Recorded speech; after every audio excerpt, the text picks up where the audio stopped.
Hello friends, आप जुड़ गए हमारे YouTube channel A to Z JP fashion से। और मैं उम्मीद करती हूँ कि आप जहाँ भी होंगे स्वस्थ होंगे और मस्त होंगे। तो आज मैं आपके लिए टॉपिक लेकर आई हूँ नवोदय विद्यालय से रिलेटेड। कुछ पेरेंट्स जानना चाह रहे थे कि वो अपने बच्चों का एडमिशन नवोदय विद्यालय में कैसे कर सकते हैं, मतलब एडमिशन की क्या प्रक्रिया है। तो मैं बता देना चाहूंगी कि सितंबर का महीना चल रहा है और चूंकि सितंबर के मिडिल में ही नवोदय विद्यालय का एडमिशन फॉर्म निकलता है, एप्लीकेशन फॉर्म निकलता है, जिसे आप ऑनलाइन भर सकते हैं किसी भी साइबर कैफे से, अपने मोबाइल से या अपने लैपटॉप से। और अगर डॉक्यूमेंट्स की बात करेंगे तो आपके बच्चे का आधार कार्ड होना कंपलसरी है। अगर आपने नहीं बनवाया तो प्लीज जल्दी बनवा ले, अगर आप इच्छुक है अपने बच्चे को नवोदय विद्यालय में पढ़ाने के लिए। तो हाँ, अब बात हो जाती है, मैं बताना चाहूंगी कि आप कौन सी क्लास में आपके बच्चे का नवोदय विद्यालय में एडमिशन होता है। तो क्लास 6 के लिए अप्लाई कर सकते हैं आप और क्लास 9 के लिए अप्लाई कर सकते हैं। मैं क्लास 6 के लिए ही बात करूंगी। क्लास 6 के लिए अप्लाई अगर आपको बच्चे को करना है, आपके बच्चे को, तो उसका आज के डेट में क्लास 5 में होना जरूरी है। वो क्लास 5 में रहेगा तो 6 के लिए अप्लाई कर देगा। अब मैं एज क्राइटेरिया की बात करूंगी। क्लास 6 के लिए कुछ चेंजेस किए गए हैं इस साल 2023 से 24 के। अगर आप एजुकेशन पीरियड की बात करेंगे तो उसमें कुछ चेंजेस किए गए हैं। 10 से 12 साल आपका लड़का हो या लड़की जो भी है, उसकी एज 10 से 12 के बीच होनी चाहिए, ना उससे ज्यादा ना उससे कम।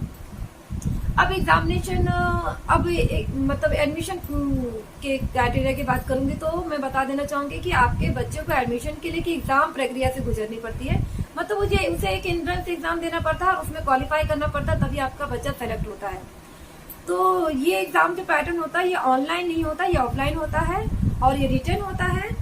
और इसमें मल्टीपल चॉइस क्वेश्चन यानी कि ऑब्जेक्टिव टाइप के आते हैं। एक क्वेश्चन रहेंगे, उसके 4 ऑप्शन रहेंगे, उसमें से एक को सेलेक्ट करना है।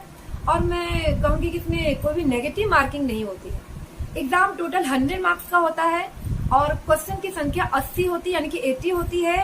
एक क्वेश्चन 1 to 5 मार्क्स के होते हैं और उसमें 3 सब्जेक्ट का समावेश होता है, यानी कि 3 सब्जेक्ट पूछे जाते हैं। तो सिलेबस की बात करूं तो पहला रीजनिंग आता है। रीजनिंग में चूंकि फिगर टाइप के क्वेश्चन रहते हैं तो वो मेंटल एबिलिटी के क्वेश्चन होते हैं। वो एक्चुअली आपके बच्चे को आईक्यू लेवल टेस्ट करता है कि वो कितना शार्प है, किसी चीज को कितनी जल्दी ऑब्जॉर्व करता है, वो उस टेस्टिंग पे रहता है। और ये 40 क्वेश्चन होते हैं और 50 मार्क्स के होते हैं टोटल।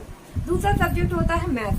मैथ्स तो आप सभी जानते हैं, लेकिन इसमें जो मैथ होता है थोड़ा वर्ड प्रॉब्लम वाला होता है और थोड़ी माथ कैलकुलेशन बेस रहता है। अगर आपका बच्चा माथ कैलकुलेशन बहुत अच्छा है तो संभावना है कि वो जल्दी कैलकुलेट करेगा और उसको समय की कमी नहीं होगी। और मैथ जो होते हैं 20 क्वेश्चन रहते हैं मैथ के और टोटल 25 मार्क्स का होता है। तीसरा सब्जेक्ट होता है लैंग्वेज। वो आपका बच्चा जिस भी भाषा से अप्लाई करता है, क्योंकि हिंदी इंग्लिश के अलावा कुछ रीजनल लैंग्वेज में भी एग्जाम होते हैं, तो आपका बच्चा जिस भी भाषा से अप्लाई करता है, मान लीजिए इंग्लिश से अप्लाई करता है तो उसको कम्प्रीहेंशन आएंगे, मतलब शॉर्ट स्टोरी रहेंगे, उससे रिलेटेड क्वेश्चन रहेंगे और उसके ऑप्शन रहेंगे, उसमें से एक सेलेक्ट करना है। हिंदी रहा तो फिर अपठित गद्यांश जिसे कहते हैं, वो छोटी सी कहानी की जैसा वो आएंगे और उसमें से ही रिलेटेड कुछ क्वेश्चन रहेंगे और आपके बच्चे को उसमें से सही आंसर का चुनाव करना है। तो ये टोटल हो गया कि भाई कितने सब्जेक्ट, कौन कौन से सब्जेक्ट रहते हैं इसके सिलेबस में, कितने कितने मार्क्स का कौन सा होता है। तो मैं एक बार फिर बता दूं कि टोटल 80 क्वेश्चन होते हैं और टोटल तीनों सब्जेक्ट को मिला के 80 क्वेश्चन होते हैं और टोटल 100 मार्क्स का क्वेश्चन होता है। और टाइम पीरियड की बात करूं तो एग्जामिनेशन का टाइम पीरियड 2 घंटे का रहता है, कहने का मतलब कि 120 मिनट्स का रहता है। 80 क्वेश्चन और 120 मिनट्स का रहता है, यानी कि एक क्वेश्चन के लिए 1.5 मिनट बच्चे को मिल जाता है। अब कहते हैं कि इसमें, अब मैं बताना चाहूंगी कि इसमें एक सिलेक्शन क्राइटेरिया भी होता है, यानी कि एक पासिंग मार्क्स होता है जो कि 75% रखा गया है कि अगर आपके बच्चा का 75% आता तो ही वो क्वालिफाई होता है। लेकिन क्वालिफाई होने का मतलब ये नहीं कि आपके बच्चे का सिलेक्शन हो गया, उसका एडमिशन हो जाएगा, ऐसा नहीं है। क्योंकि इसमें कैसा है कि इसमें एक्चुअली कुछ कोटास भी होता है।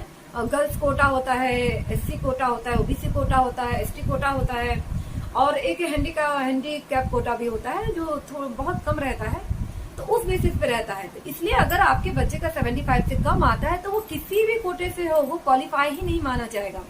हाँ, अब होता है कि कुछ पेरेंट्स, चूंकि एग्जामिनेशन के जब रिजल्ट आते हैं तो बच्चों का मार्क्स नहीं दिखाया जाता, लेकिन कुछ पेरेंट्स को मार्क्स इसलिए पता चल जाता है क्योंकि जैसे वो उनके बच्चे जब क्वेश्चन पेपर लेके घर आते हैं तो उनसे पूछते हैं कि भाई आपने क्या क्या, किस क्वेश्चन का क्या आंसर लिखा है, उसके बेस पे कैलकुलेट कर लेते हैं और उन्हें पता चल जाता है कि भाई उसके बच्चे के 85%, 86% या 90% मार्क्स आए हैं। तो कुछ पेरेंट्स को ऐसा लगता है कि उसके बच्चे का मान लीजिए 85% आ गया तो क्या उसका बच्चा सेलेक्ट हो जाएगा? नहीं। तो मैं ये बताना चाहूंगी कि इस पे भी सिलेक्शन की संभावना बढ़ती है लेकिन कंफर्म नहीं होती है, क्योंकि कैसा है, कोटे वाइज जो होता है ना, टॉप लेवल से सिलेक्शन होता है। जैसे आपका बच्चा 85% है, लेकिन जिससे 95 लाया, 90 लाया, 96, 97 लाया, तो उसके सिलेक्शन पहले होगा, उसके बाद आपके बच्चे का होगा। और चूंकि हर डिस्ट्रिक्ट में एक नवोदय विद्यालय है और एक डिस्ट्रिक्ट से ही 5-5, 6-6 हजार बच्चे हर साल अप्लाई करते हैं और उसमें से सिर्फ 80 बच्चों का ही सिलेक्शन होता है, तो ये काफी टफ प्रक्रिया होती है। एक तो गर्ल्स कोटा से छांटना, फिर SC कोटा छांटना, फिर तहसील वाइज भी होता है, तहसील यानी कि ब्लॉक वाइज भी होता है। अगर आपके डिस्ट्रिक्ट में 10 ब्लॉक है तो 10 ब्लॉक से बच्चे लिए जाएंगे, ना कि एक ही ब्लॉक से सारे बच्चे उठा लिए जाएंगे। तो ये मैंने सिलेक्शन की प्रक्रिया आपको बता दी है। आई थिंक सिलेक्शन से रिलेटेड जो भी आपके मन में डाउट्स होगा वो मैंने क्लियर कर दिया है। तो अगर आप अपने बच्चों को नवोदय में पढ़ाने के लिए इच्छुक हैं तो फॉर्म आने ही वाला है, ऑनलाइन अप्लाई कीजिए और बच्चों को एग्जाम की तैयारी करवाइए। बाकी की जानकारी मैं अपने नेक्स्ट वीडियो में देना चाहूंगी, तो मेरे नेक्स्ट वीडियो को देखने के लिए प्लीज मुझे सब्सक्राइब करें, बेल आइकन को दबाएं, लाइक करें और मेरे वीडियो को शेयर करें। चलिए, आपका धन्यवाद।